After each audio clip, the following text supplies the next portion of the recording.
it's October and the bass are chomping, man. They are feeding. And typically this time of year, you're matching the bait fish that they're feeding on, which is usually a smaller size bait fish that have hatched earlier this year. Well, that's going to catch you plenty of bass. But if you're targeting true trophy bass, which this is the time of year when you can catch a true trophy, a true giant, then you got to go big. Go big or go home. Big baits rule. And topwater, man, this is the time. This is the time you can catch a big bass on topwater lures. Primarily those walking baits. Is a Zara Spook or a bait like it that walks back and forth. That is irresistible to those large bass. Now, before you start throwing them, there's got to be three conditions that exist. One, the water temperature's got to be above 50 degrees. Number two, you got to have a little bit of stain to the water or clear. Clear to stained. You don't want muddy water. This is kind of a visual bait, so they have to be able to see it somewhat. And third, the bass have to be feeding on some kind of bait fish. Doesn't matter what, it could be shad, could be perch, whatever, but they have to be feeding on bait fish because this does imitate a wounded bait fish on the surface. Now, the Zara Spook is the bait that everybody uses. I've been using it for decades and for good reason. It really works. It catches a lot of bass.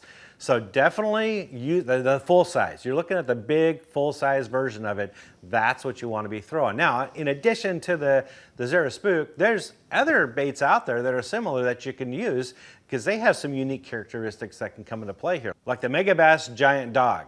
Now, the thing about this bait is, first of all, the colors and the patterns on them are very realistic. They look like natural bait, which is great, but also it's got a weight on the inside that goes back and forth and helps with that walk the dog action. It makes it a little bit easier to walk the dog. Another one is the Sammy from Lucky Craft. That I really like this bait because it does two things. Number one, its face is a little bit flatter than the Zara Spook, so it spits water and creates a little more commotion in the water, and it kind of sits with a tail down position, which aids in that walk the dog. It's easier to walk the dog with this bait. And of course it has really good colors too, a great color selection. So the Sammy is something that I really like.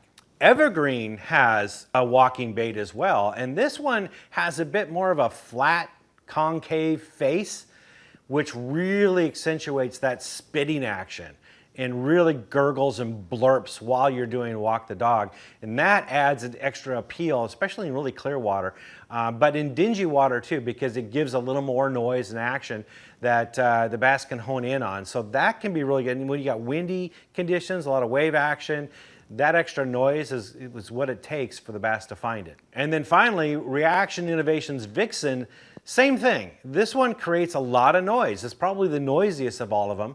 And this works really well, particularly in the southern waters where the water is a bit more dingy and not as clear. You need some more noise and commotion to attract the bass and get them to locate and find your lure. So this one's actually very, very popular down in those waters because it does such a good job attracting those bass and that kind of water clarity. Now, as for colors, natural colors work best.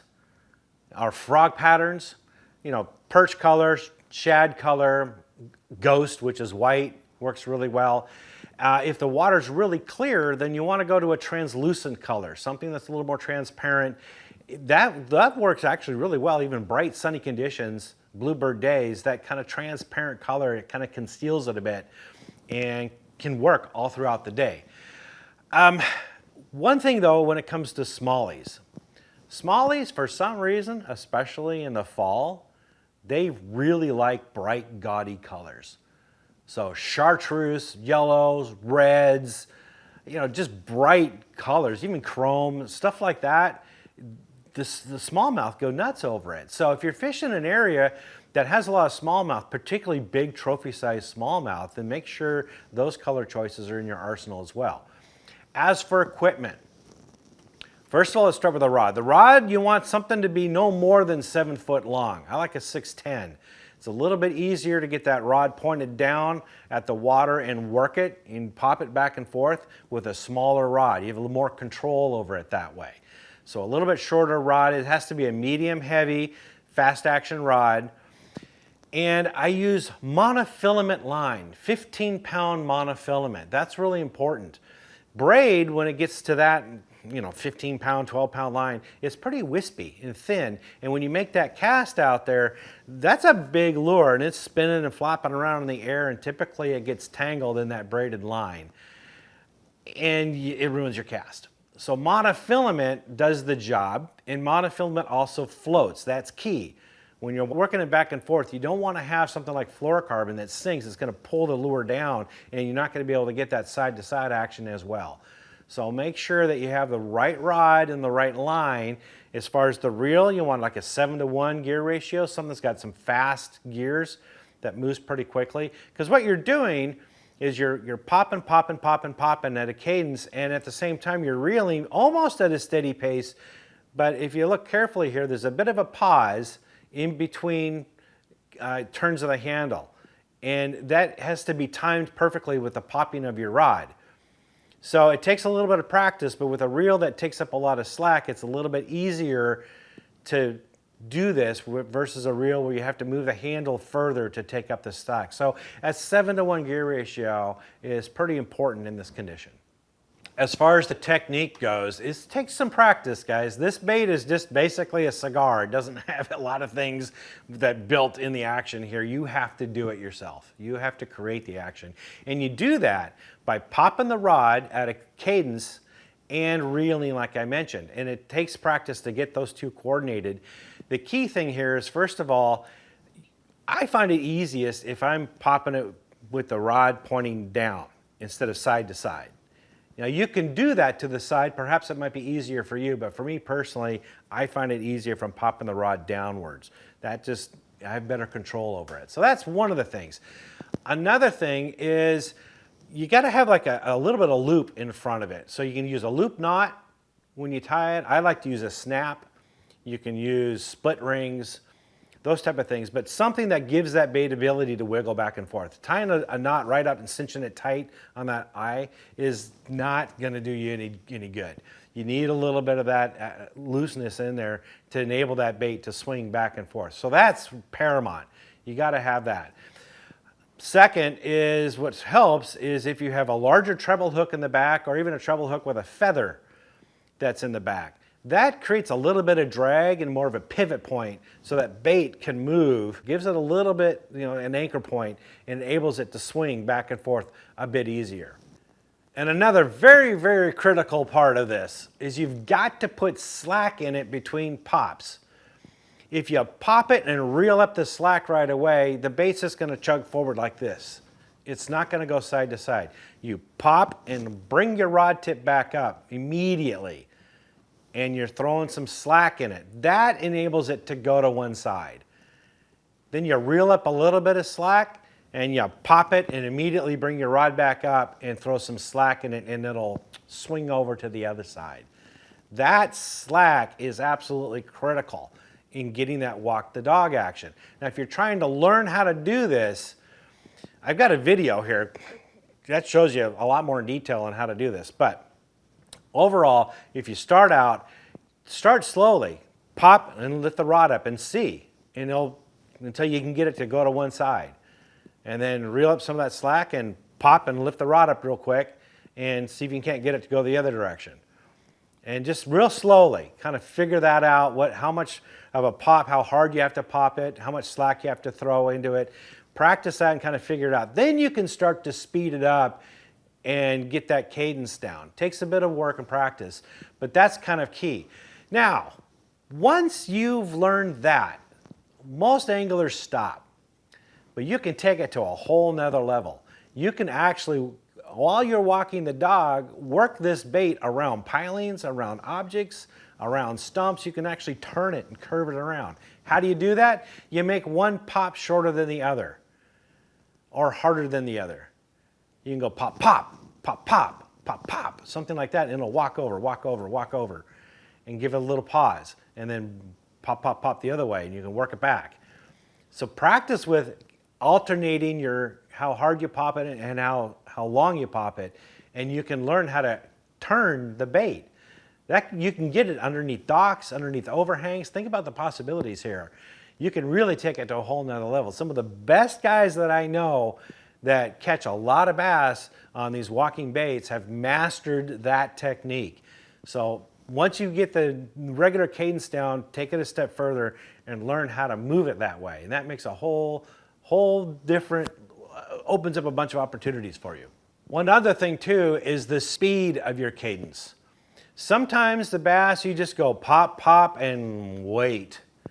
And it takes a long time, 10, 15, 30 seconds, just let it sit there. And then give it another pop, pop, pop, just a little bit of sashaying and then stop. And long pauses. That oftentimes is the trigger. That's what it takes to get especially the big ones, to bite. Conversely, you can speed it up really quick. Pop, pop, pop, pop, pop, pop, pop, pop, all the way back to the boat or back to the shoreline. And it looks like a snake. It's going back so fast to you. It's just kind of wiggling back and forth. And that time, sometimes it just looks like something moving really quick, trying to get out of the water. And wow, the bass will nail it. And that's actually a presentation a lot of anglers don't do. So it's something unique that the bass haven't seen before, and they just react to it. So practice with the speed of your cadence, because that can be all the difference in the world in getting more bites, especially from those big ones. Now, where to fish? Smallmouth tend to have a preference here. In the fall, smallmouth are up in packs, up in shallow water. They often do that when the conditions are right. Shallow water meaning 3-4 foot deep, big flats. If you got some scattered rock or scattered vegetation, even better.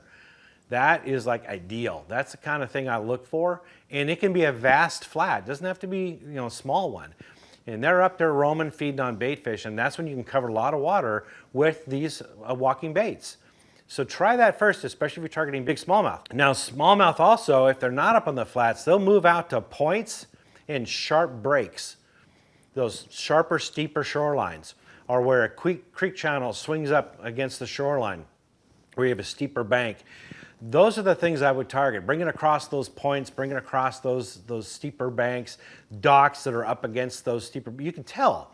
Look at docks. If a dock is really long, that means it's fairly slow tapering underneath it. If it's a short dock, that means it's a steep drop. So look for those shorter docks and fish those areas. Bridge pilings are also really good. Those are the areas I would target if those bass aren't up on those flats. For largemouth, during October, most of them are going to be back in those flats area, those coves, those tributary areas, but I wouldn't go, you're looking for big ones. So don't go all the way back to the far end of it.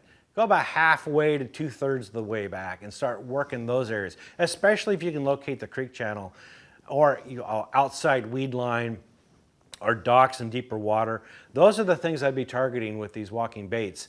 And you're gonna find those large bass usually are in isolation. They don't tend to roam in large packs. So that's what you're looking for, is that one bite, but it's gonna be a big one. So you're not going for numbers in this case. And you just work your way on out to the deeper water, out to the opening of that cove. And those main lake points and some of those secondary points, those are areas I would target as well for those largemouth, but also weeds. Sometimes those bass will bury up in those weeds, and they could be on the inside or outside edge, but sometimes they're right in the middle of it. So if you can find weeds that are on a drop or on steeper banks, or they've got some cover in with it, like scattered boulders or some laydowns, something like that, bring it across the top of that, even if it's a small flat, small cove, man, that's money. You can get some really big bass. They like to sit in those areas during October and fishing those Zara Spooks and those Megabass lures and those other ones I just mentioned across those areas. You're gonna get yourself some big lunkers this year. Hope that helps. For more tips and tricks like this, visit bassresource.com.